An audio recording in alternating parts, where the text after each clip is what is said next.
The ADHD experience is increasingly common, and most people who are either going through it themselves or dealing with children who are diagnosed are finding it very, very challenging.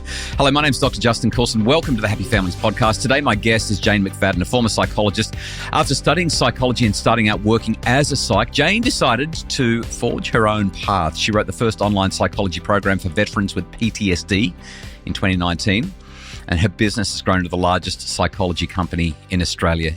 Jane continued, though, to battle burnout, stress and anxiety until she received an unexpected shock diagnosis of ADHD in 2022. And all of a sudden, everything made sense. Answered all the questions that she had about what was going on with her and ignited her passion to help other women and girls avoid being misdiagnosed and wrongly medicated. Jane found ADHD medication life-changing. However, this medication unveiled autistic traits that led her to be diagnosed with autism in 2024. Currently, Jane is studying a master's in child and adolescent psychology to further understand neurodiversity and began a podcast called ADHD Mums last year, which hit number 2 in Australia in just a year.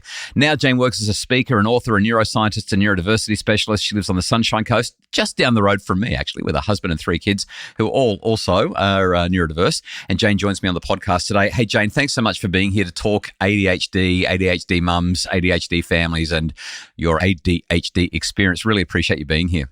Oh, thank you for having me, Justin. It's always been a dream to come on here. I was actually one of the first members of the Happy Family membership back years ago. I was in the first 5. That is that's really, really great. I'm so glad that we're getting to have this conversation, and I'm really delighted that Happy Families has been a part of your life. Tell me, when it comes to neurodiversity, lived experience, actually having the diagnosis, having kids with diagnoses, what does that feel like in a family of 5 where everyone ticks at least one of those boxes? Well, you know what? To be honest, I didn't realize it wasn't normal. And obviously, normal is air quoted, what's normal. Sure. But my experience of the world was that was normal behavior. So we always arrived in chaos, but it was always exciting and fun. And I didn't realize until my kids got a little bit older that there was an issue. What really broke the camel's back for me was I was running 2 different businesses, and my eldest child had just hit prep. And we all know when you have your oldest child hit prep, it's like nothing other. It's, the uniform, and you've got to be there on time, and you have to have all the things. And it was the first time when I was standing around with all the other mums that I thought, ooh, I'm actually way off. Like, I've always been a bit different. I've always been a bit much, but I've always made it work. And I really couldn't make that prep experience work. And so that was when I was like, actually, this is something beyond me. What's fascinating to me is you've got a psych degree. You've practiced as a psychologist and you missed it. And this is a story that I hear all the time. We just this is how I live. This is who I am. My life philosophy has always been bite off more than you can chew and make it up as you go along. And that kind of fits with that same kind of vibe, right? This is just who I am. This is just what I do. And then somebody says, oh, are you aware? What was it other than the fact that your preppy was struggling and your family did not feel like everyone else's as you were observing? Was that the only thing that sort of set alarm bells off for you? And when did you realize that it was actually you?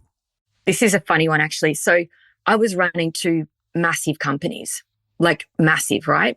I had 3 kids under 5, and I was having all the success in the world career-wise, financial success, career success, and I was getting all the accolades, which I've always received a lot of positive feedback for my ADHD traits. So again, I just thought I was a go-getter. And can I just jump in here on this, Jane, because the whole idea of ADHD is it has to interfere with functioning, right? Otherwise, you don't worry about the diagnosis. If you can learn how to take those traits and use them in adaptive ways, then you don't get a diagnosis. You just are a really high achiever. You're a go-getter. You're a type A, I can conquer the world, do everything kind of person. Absolutely. And so the feedback and the image I was putting on at the pickup was just this probably, I feel weird saying it, but probably a really great person who seemed like she had it all together and seemed very successful. The issue was that all the little things were the problem. I didn't have the Seesaw login. I couldn't do the homework. I couldn't get her there on time. I never could figure out the uniform. And it was all the small things which I usually avoid. So I just get other people to do them, right? like staff. You get staff to do all that. But when it's my child, I realized I actually cannot do this. Like, this is a problem for me. Time to get a nanny. Oh, I'm a hands-on mum. That's not the definition of success. Totally with you. But yes, a few people did say to me, just go and get a nanny. I'm like, but I have to learn, right? It's my oldest kid. I've got 3. So in the background, I was having this huge battle with burnout, unsurprisingly, right?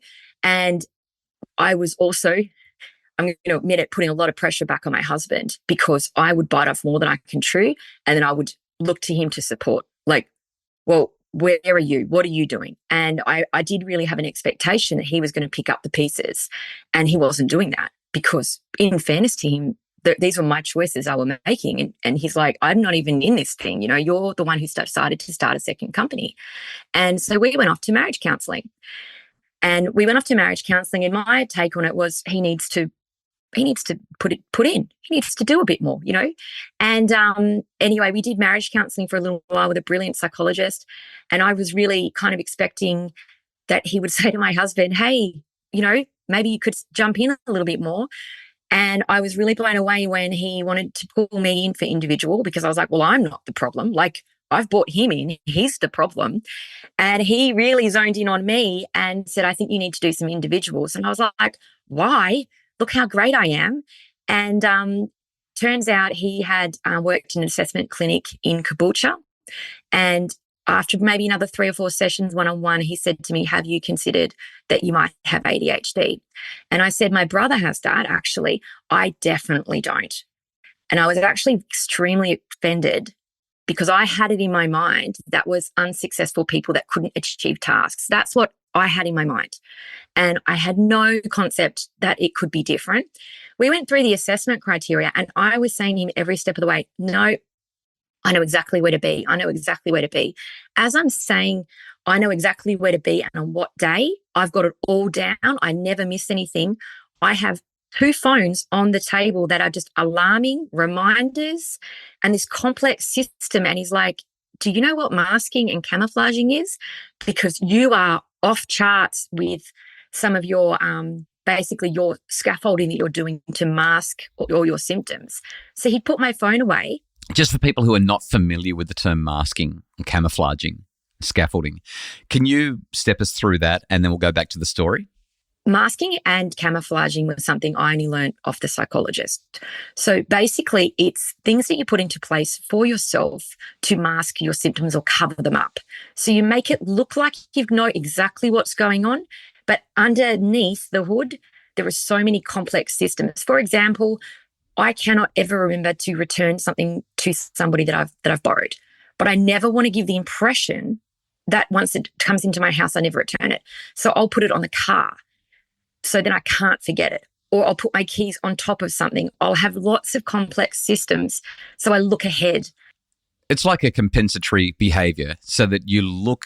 And the brilliance about it, I mean, some people would say, well, isn't that just effective planning? Isn't that just making sure that you know yourself well enough to know that you have a certain weakness, and therefore you plan ahead to make sure that that weakness doesn't undermine your ability to function well?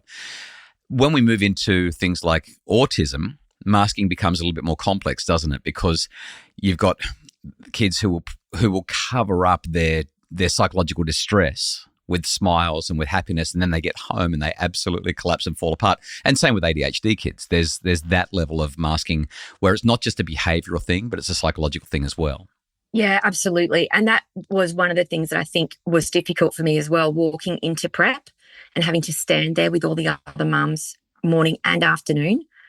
And everyone else seemed to enjoy it. And I enjoyed it sometimes, but most of the time I just dreaded it. I actually dreaded it. And these people are lovely. Some of them are still my friends. This is not about them being judgy. This is just about me. I don't actually have the capacity to put on this together front twice a day. Sometimes I can't do it. And I would actually beg my husband to go for me. And he'd be like, why? The people are great. It's like, they are great, but I can't do it today. I can't. And it was like this physiological response. I can't do that today. I just can't.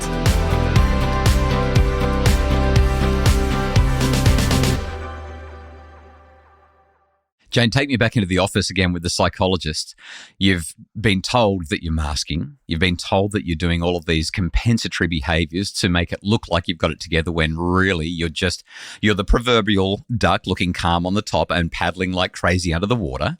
What happens then? You're angry, you're upset, you think that he's kidding, but there's a little alarm bell going off in your head saying, I think the psych's onto something. One of the things that I think is really interesting is when parents say they don't want to diagnose a child because, they want to label them or hold them back or, kind of paint them with a brush of, ADHD or something. But for me, when I agreed with him and I could see what he was saying, I felt an enormous relief because I had always wondered, what's wrong with me? Why am I so different? Why do I move states every 6 months? Why do I go to Bali without any means to return? Why do I make these crazy decisions? Why do I open up Airbnbs and get these big ideas? And when he actually pointed it out to me, I was so relieved because I'd been diagnosed with all kinds of things over the last 25 years. I started a mental health battle when I was 14, and it has been up and down the whole time. So when he said that to me, I rang my best friend, and her husband has ADHD and has always had ADHD. So since he was a child. And she said to me, oh my God, that makes so much sense, because it was an answer for once. And there was hope. There was medication. It wasn't, I was on this just kind of mouse wheel, where you're going around and around and around doing the same thing over and over, attempting to have boundaries, not being able to do any of the therapeutic strategies a psychologist tells you to do, not be able to ever figure out the executive function. And it felt like hope for the first time. So, Jane, let me ask you, when a parent, and you run a podcast and an Instagram and Facebook page called ADHD Mums, when a mum or a parent doesn't get the help that they need, if they don't have the diagnosis, if they don't see the reality that's right in front of them, I guess, that they're living with, what are the consequences of that? Well, for me, I haven't met anybody, and as I said, I run a very popular podcast. I haven't seen, heard, or received a message from one person that said that they wished they didn't know. They wish their parents hadn't told them. I've never, ever seen that. And I think if you don't want to label your child with anything, with any kind of diagnosis, they will know anyway, and they will label themselves. And trust me, the label that they give themselves will be worse than an actual label with a diagnosis. For example, I'm not good enough. I'm stupid. I need to focus more. I'm the problem. As well, if they're masking or camouflaging symptoms or traits, for example, let's say you've got a child that won't put on their shoes. Now, my daughter in prep spent 90 minutes putting on her shoes, 90, and I had no idea there was anything going on. So I'm just going, put your shoes on. Why is it so hard? Telling her there was no issue. It was only after she was diagnosed and I realized, and I took the time to sit with her and said, what is it about your shoes? Explain it to me. I want to know. And she said to me, it feels like glass. It feels like hurting me. It feels like I've got splinters. It's hurting me. I can't stop thinking about it. It makes me cry. And when she broke it down, I thought, oh my God, I can't even imagine. I actually felt terrible for just ignoring her, and actually a major sensory issue that she has, which I should have got the jet-proof socks. I should have got more help with this stuff. But I didn't know. So I think the connection with my kids has absolutely changed since we have all become diagnosed and given therapy. And it's not about medication necessarily. It's about understanding and connection, which is why I continue to follow your podcast even when we were all diagnosed, Justin, because connection first is exactly the same for any child that's neurodiverse or not. It's still the first point for me. Jane McFadden is a former psychologist and neuroscientist. She is a mum of 3, and she runs the Facebook page and Instagram page ADHD Mums, as well as the podcast ADHD Mums. You can find out more about her there. Jane, thanks so much for chatting. Great to hear about your story, and I'm sure that there are so many mums who have got either ADHD kids or have their own lived experience of ADHD themselves who are listening to this going, yep, this is exactly what I needed to hear. This is reassuring. This is comforting. This is kind of my story. So appreciate you taking time out to have a chat. Thanks for having me, Justin. The Happy Families podcast is produced by Justin Roulon for Bridge Media. If you'd like more information about making your family happier, check out happyfamilies.com.au.